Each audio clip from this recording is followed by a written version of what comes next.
एक छोटे से गांव में, जहां हर साल दिवाली की रोशनी पूरे गांव को जगमगा देती थी, एक पुराना हवेली था जो सालों से खाली पड़ी थी।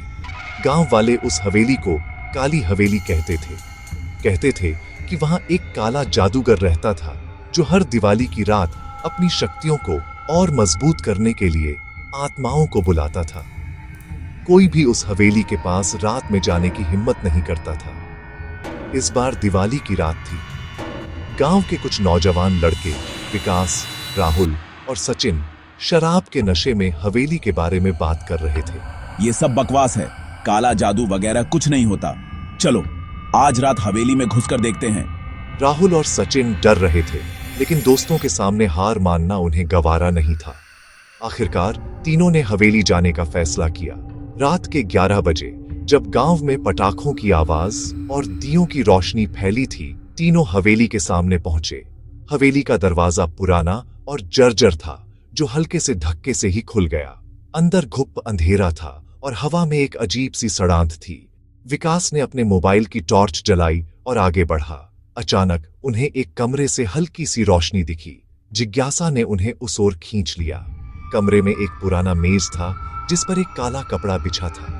कपड़े पर कुछ अजीब से चिन्ह बने थे और बीच में एक दिया जल रहा था जिसकी लौ नीली थी। ये कुछ ठीक नहीं लग रहा, चलो वापस चलें।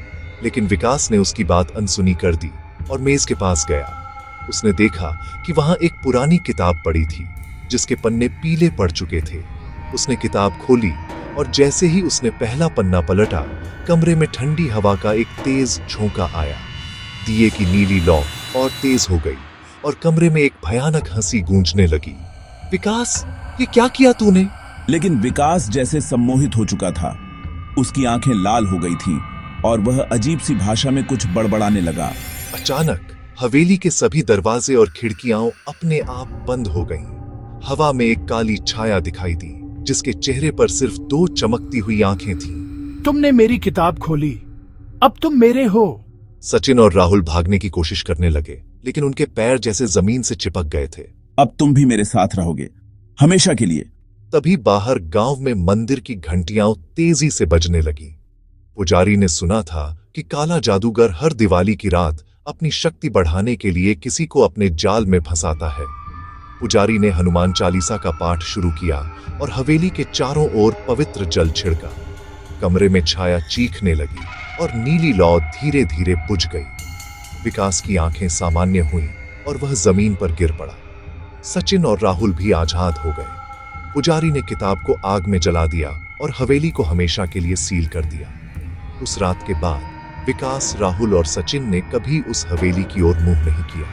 लेकिन गांव वाले कहते हैं कि हर दिवाली की रात काली हवेली से एक नीली लौ की रोशनी दिखती है और हवा में वही भयानक हंसी गूंजती है जो किसी नए शिकार की तलाश में है। सावधान रहे, काला जादू कभी खत्म नहीं होता।